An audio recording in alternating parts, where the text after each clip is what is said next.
عايز تقوله يلا من غير ضرب كمان. يا ابو يقعد. قعدت اديني. بص يابا، احنا قدرتي ضمننا ان ياسمين محدش هيتقدم لها تاني خالص. فبدل ما نحجزوها واخد بالك ونتعبوا نفسنا نحن نشتغلوا على حسونه على طول. والله انا اقول التخنه اللي فيها حسونه داي ارحم من يتجوز ياسمين بنت عمه. يا ابوي الراجل هيحب ولا هيحب يابا، هيشوف بعيون غير عيون الناس خالص. يا عم ده محتاج يروح مستشفى المغربي للعيون. اقعد ساكت. يابا كل ست في الدنيا وفيها الحلو اللي هيميزها عن غيرها، يعني اللي شعرها حلو، اللي عينها حلوه، اللي قلبها ابيض، اللي حنيني. واكيد حسونا يابا شاف بقلبه اللي ما قدرناش نحن نشوفه بعينيني. طب والله نزار القباني ما يعرف رص الكلمتين دولي. من مالك يا تسقط ليه في العربي كل سنه؟ اصلا يابا العربي اللي هندرسوه يكرهك في العربي. طب اتصل على حسوني وخليه يجينا عجناني على بعض العصر اكون قيلت شوي. حاضر يابا.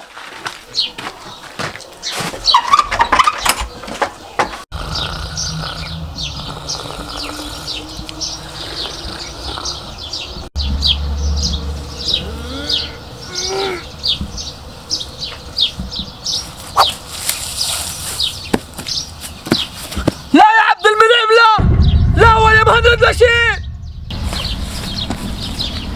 يابا مين عبد المنعم مبلاشين اللي تعرك معاك ومزعلك دي؟ ما زعلنيش اني دول هيزعلوا مصر كلها يا احمد.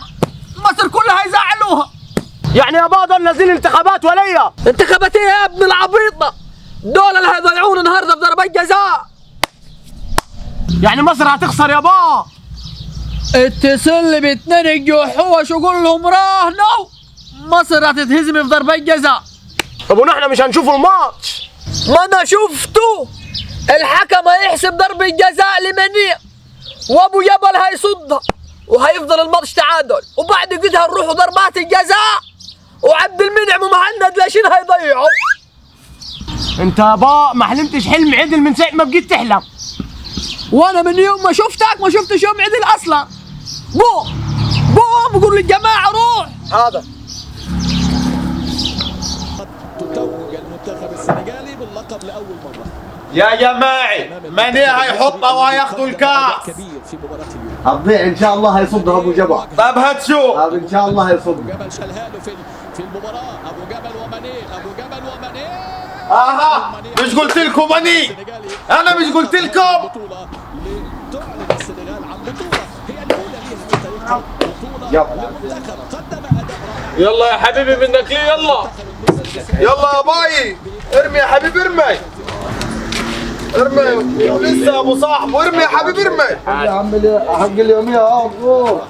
انتوا الجناد لكم يا حبيبي ارمي. عز دي. صد قوي. بس سيب.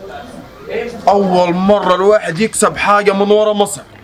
بص يا ولدي عشان اخلص ضميري منك انت تفضل تخين زي ما انت تاكل وتشرب ولا تخسش وتتجوز ياسمين برضو. احب يا حق سدي احب. هتحب يا فيه ده احمد ولدي فيه انوسي اكثر مني. شايف؟ عموما انت حر. انت من دلوقتي تعتبر نفسك في معسكر مغلق تفتح الاسبرنت رايح جاي على طول جنيني 5200 مره. طب ما اروح الجيم احسن. طب ويا ذنب الناس في الجيم بتشوف الترهلات دي كلها.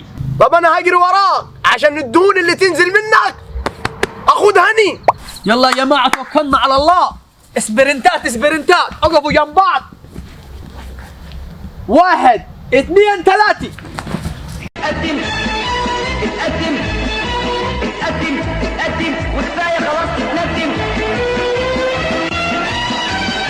للشمس للنور للشمس للنور مش هيعطلنا.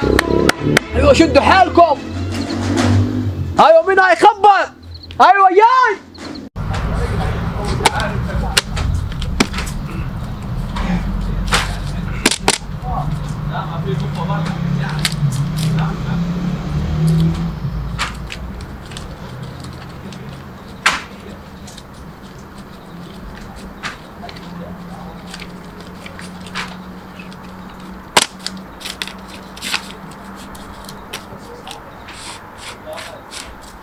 كده يا معلم لمين 12750 ونص. ومين ده اللي مراهن بنص جنيه ده ان شاء الله؟ مش مهم يا اخي، المهم ان 12000 جنيه اللي لمناهم هنقول عليهم للحاج صديق 3000 جنيه ونضرب الباقي انا وانت في جيبنا ابو الصحاب. ما يمكن يا فيتك صديق ينام ويحلم ويعرف ان احنا هنكذبوا عليه. صدق صح. خلاص احنا نعملوا له اختبار ونشوفوه هيعرف ولا لا. ماشي.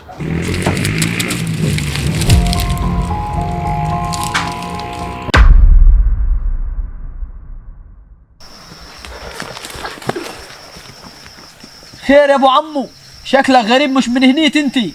أنا من بلد جنبيكم وسمعت ببركاتك وجاي قاصدك في راحتي. ان شاء الله نريحوه.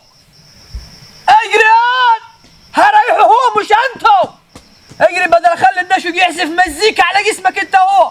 اجري ايوه يا ابو عمو معاك اني. أنا متجوز من 10 سنين وربنا رزقني بعيل واحد، لا قبله ولا بعده. لفينا أنا والمرة وعملنا تلقيح أكتر من مرة وما حصلش نصيب. يا ابو خالته، واحد من اتنين مش فارقه كتير، ده قرف ومرر طافح. انت بس اديني 200 جنيه وخذ احمد ولدي.